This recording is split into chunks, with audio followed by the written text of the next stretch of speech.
Hi friends, welcome back to our YouTube channel Andhra spicy food. ఇవాల్టి మన video పల్లీ పట్టి అండి. దీన్ని పానకపప్పు అని కూడా అంటారండి. మనం చిన్నప్పుడు పానకపప్పుని తినేవాళ్ళం కదా. బండ్ల మీద వస్తూ ఉండేవి కదండి పానకపప్పు. పిల్లలు ఇష్టంగా తినేవాళ్ళు. అలాంటి పానకపప్పును ఈరోజు నేను చేసి చూపించబోతున్నానండి. పల్లీ పట్టి చేయడం అంటే చాలా మందికి కష్టంగా అనిపిస్తుంటుంది కదండి. పాకము కొద్దిగా గట్టిగా అయిపోయినా కూడా పట్టి గట్టిగా అయిపోతుంది అనుకుంటుంటారు. అలా లేకుండా ఫస్ట్ టైం చేసినా కూడా పర్ఫెక్ట్గా ఈజీగా వచ్చేటట్లు ఈరోజు పానకపప్పును చూపించబోతున్నానండి. మీరు కూడా రెసిపీని తప్పకుండా ట్రై చేయండి. వీడియో నచ్చినట్లయితే లైక్ చేయండి. ఇక లేట్ ఎందుకు, మరి పానకపప్పు తయారీ స్టార్ట్ చేద్దామా? మరి నేను ఇక్కడ బాగా కండగలిగినటువంటి పల్లీలను తీసుకున్నానండి. ఏంటి, పల్లీలకు కూడా కండ అంటారా? కాదండి, బాగా లావుగా ఉన్నటువంటి పల్లీలను తీసుకోవాలి. చూడండి, పప్పు ఈ విధంగా బాగా లావుగా ఉండాలి. కండ బాగుంటే మనకు పట్టి కూడా బాగా వస్తుందండి. పట్టి ఏంటి పట్టి కాదండి, పానకపప్పు. సరేనా? ఇప్పుడు వీటిని దూరగా వేయించుకుందాము. మనము వేయించుకునేటప్పుడు కూడా కడాయి మందంగా ఉండేటట్లు చూసుకోవాలండి. లేదంటే మనకు పల్లీలు మాడిపోతాయి. స్టవ్ ఆన్ చేసేసుకొని పల్లీలను ఇందులోనికి వేసేద్దామండి. మంటను లో ఫ్లేమ్లో పెట్టుకుని మనం పల్లీలను వేయించుకోవాలి. లేకపోతే పల్లీలు మాడిపోతాయండి. పల్లీలు మాడిపోతే పానకపప్పు సరిగ్గా ఉండదు కదా, టేస్ట్ అనిపించదు. నిదానంగా సిమ్లో పెట్టుకునే బాగా వేయించుకోండి దూరగా. మందపాటి గిన్నెని తీసుకోవాలి. చూడండి, మెయిన్గా చాలా సింపుల్ అండి. ఏదో మనము అనుకుంటుంటాం కానీ చాలా ఈజీ. ఫస్ట్ టైం చేసినా కూడా పర్ఫెక్ట్గా వస్తుంది. చూడండి,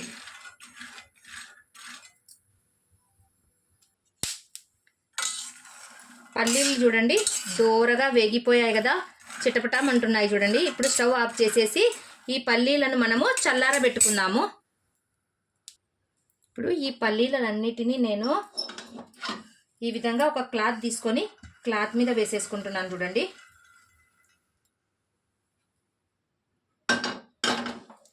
క్లాత్ మీద వేసిన తర్వాత వీటిని బాగా ఈ విధంగా పరిచేసి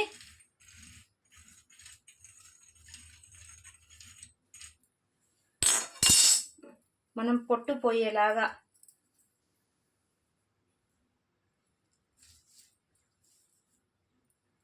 మన చపాతీ కట్టె ఉంటుంది కదా, ఈ చపాతీ కట్టెని తీసుకొని దీన్ని ఈ విధంగా నలిచినట్లుగా, అంటే మనకు బాగా వీటిలో ఉంటుంది కదండి.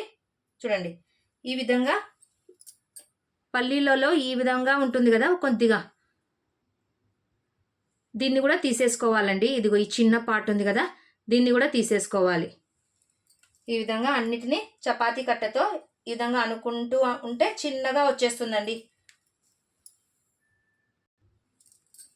ఈ విధంగా నలిచినట్లుగా అంటుండాలి. చూడండి,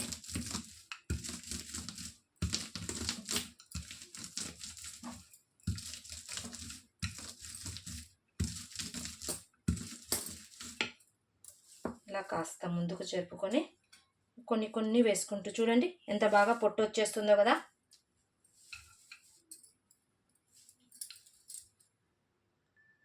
పొట్టు అంతా సపరేట్ అయిపోయింది కదండి.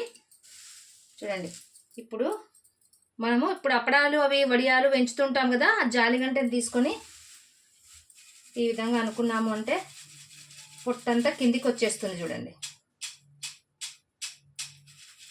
మరి అక్కడ ఇక్కడ చెరగాల్సిన అవసరం లేదండి. అంతా చెరిగితే కిందికి అంత సింకులో అదంతా గలీజ్ అయిపోతుంది కదా. అందుకోసం అనేసి ఈ విధంగా అనుకోవడం వల్ల ఇదిగో పొట్టు చూడండి ఎంత నీట్గా వచ్చేసిందో.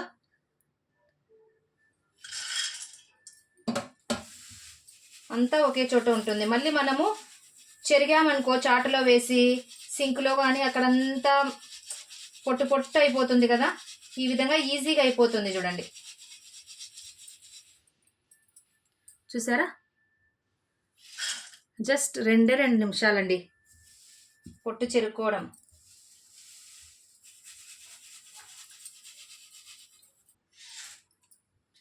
చూడండి, పొట్టంతా ఎంత నీట్గా వచ్చేసిందో కదా.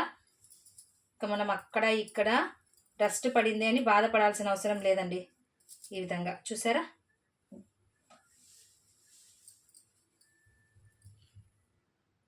ఇప్పుడు పల్లీలను కొలుచుకుందామండి.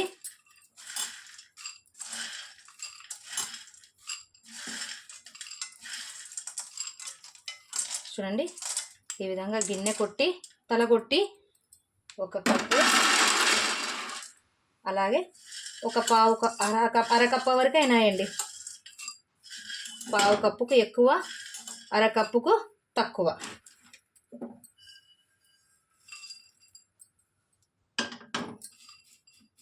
చూడండి ఇప్పుడు ఏ కొలతతో అయితే మనం పల్లీలను తీసుకున్నామో సేమ్ అదే కొలతతో మనము బెల్లాన్ని కూడా తీసుకోవాలి. చూడండి ఇప్పుడు స్టవ్ ఆన్ చేసేసి నేను సేమ్ ఇదే కడాయిలో 2 స్పూన్స్ నెయ్యిని వేసేసుకుంటున్నాను. మనము బెల్లాన్ని కరిగించేటప్పుడు వాటర్ వేయడం లేదండి, వితౌట్ వాటర్తోనే నేను పానకపప్పు చేస్తున్నాను. చూడండి ఇక్కడ 1 కప్పు బెల్లాన్ని డైరెక్ట్గా వేసేసుకుంటున్నాను. అలాగే 1/2 కప్పు వేస్తున్నాను. చూడండి 1.5 కప్పు పల్లీలు, 1.5 కప్పు బెల్లం అండి. ఇంతేనండి కొలత. ఇప్పుడు డైరెక్ట్గా మనము వాటర్ వేయకుండానే ఇది కరిగిపోతుంది. అయితే సిమ్లో పెట్టుకొనే చేసుకోవాలండి, నెమ్మదిగా చేసుకోవాలి. చూడండి కింద అడగంటకుండా ఉండడం కోసము 2 స్పూన్స్ నెయ్యిని వేసుకున్నాను. చాలా నెమ్మదిగా చూడండి బెల్లం కరుగుతా వస్తుంది. చూడండి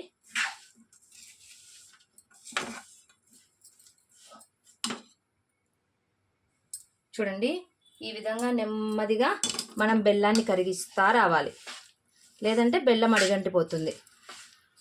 చూడండి అడుగు పట్టకుండా చూసుకోవాలండి మెయిన్గా. నేను ఇక్కడ తెల్లటి బెల్లాన్ని తీసుకున్నాను. చూడండి ఇది ఏ మార్ట్లో అయినా దొరుకుతుందండి. మనము తెల్ల బెల్లాన్ని తీసుకోవడం వల్ల ఏం దీంట్లో డస్ట్ అట్లాంటివి ఏం ఎక్కువగా ఉండదండి. ఎర్ర బెల్లంలో అయితే డస్ట్ ఎక్కువగా ఉంటుంది. అది కూడా మెత్తటి బెల్లాన్ని తీసుకోవాలి. చూడండి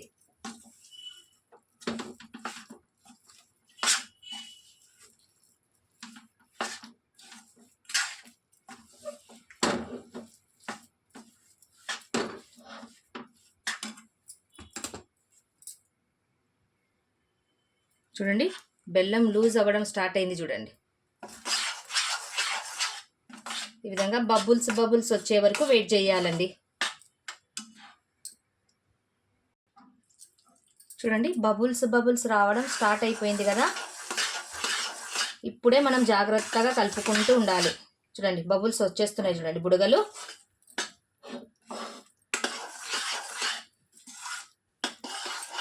ఇప్పుడు కంటిన్యూస్గా కలుపుతూనే ఉండాలండి పాకం వచ్చే వరకు. మనకు గట్టి పాకం రావాలి.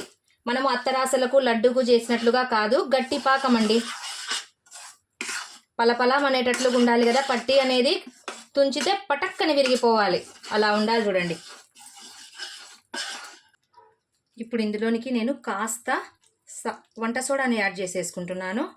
అలాగే 1 స్పూన్ యాలకుల పొడిని వేసేసుకుంటున్నాను. చూడండి నేను యాలకుల పొడి అది మన ఇష్టం అండి, లేదు అంటే స్కిప్ చేసేయచ్చు. ఏమంటే ఫ్లేవర్ బాగుంటుందనే ఉద్దేశంతో నేను యాలకుల పొడి వేసేసుకుంటున్నాను. చూడండి పాకము పర్ఫెక్ట్గా వచ్చిందా లేదా అని తెలియాలంటే ఈ విధంగా తీసుకొని పాకాన్ని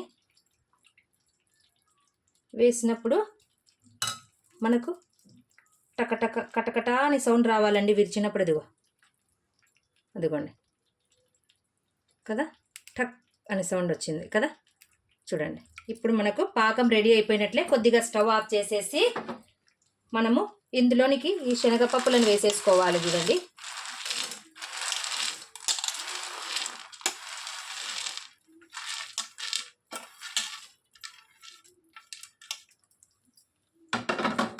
అంతా బాగా కలిపేసేసి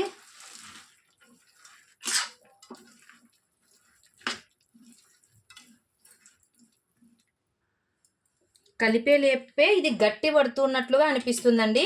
మనం బాగా 1-2 సార్లు బాగా అదిగో చూడండి గట్టి పడిపోయింది కదా. స్టవ్ ఆఫ్ చేసేసుకోవాలండి.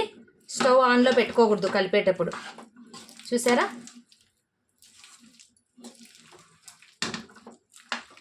ఇది చల్లారక ముందే దీన్ని మనము కట్ చేసుకోవాలండి, లేకపోతే కట్ అవ్వదు. చూసారు కదా. ఇప్పుడు మనము ఏదైనా పేపర్ మీద కానీ బండ మీద కానీ ఆయిల్ కానీ నూనె నెయ్యి కానీ వేసేసుకోవాలండి. బెస్ట్ ఆప్షన్ ఏంటంటే మనం బండ మీద చేసుకుంటేనే బాగా పర్ఫెక్ట్గా వచ్చేస్తుందండి. నేను ఇక్కడ కిచెన్ ప్లాట్ఫామ్ను బాగా నీట్గా కడిగేసుకున్నానండి. ఇప్పుడు కాస్త దీనికి నెయ్యిని రాసేసుకోవాలి. చూడండి కింద. మీ దగ్గర నెయ్యి లేకపోతే ఆయిల్ అయినా అప్లై చేసుకోండి. ఈ విధంగా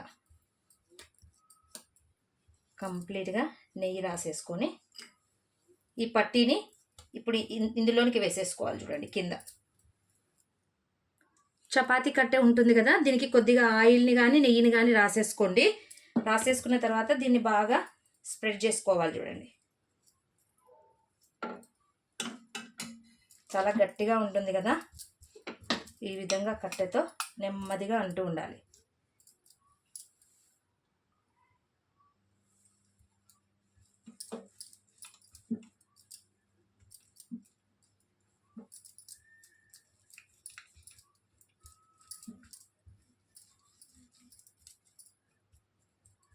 అన్నీ లెవెల్గా అనుకోండి. షేప్ కట్ చేసేటప్పుడు కూడా షేప్ బాగా నీట్గా వచ్చేస్తుంది. చూడండి అంతా కంప్లీట్గా నేను లెవెల్గా కట్ చేసుకుంటున్నాను. ఇప్పుడు కాస్త వేడి మీద ఉన్నప్పుడే కట్ చేయాలి, లేదంటే మళ్ళీ కట్ చేయడానికి వీలు కాదండి.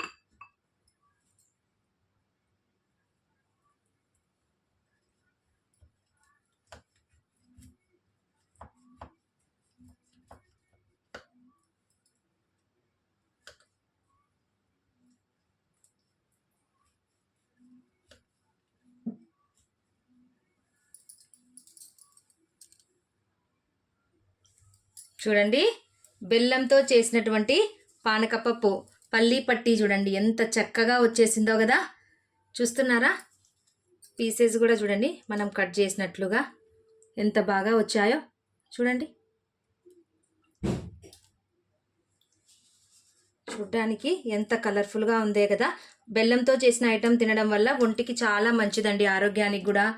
చూసారా, చూడండి మనం కరెక్ట్గా ఎంత కట్ చేసామో అంతవరకు కట్ అయింది. చూడండి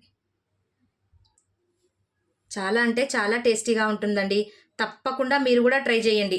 రెసిపీ నచ్చినట్లయితే లైక్ చేయండి, మీ ఫ్రెండ్స్ అండ్ రిలేటివ్స్కి షేర్ చేయండి. మరిన్ని సింపుల్ అండ్ టేస్టీ రెసిపీస్ కోసం నా ఛానల్ను సబ్స్క్రైబ్ చేసుకోవడం మాత్రం మర్చిపోవద్దండి. Thank you for watching. Take care. Bye.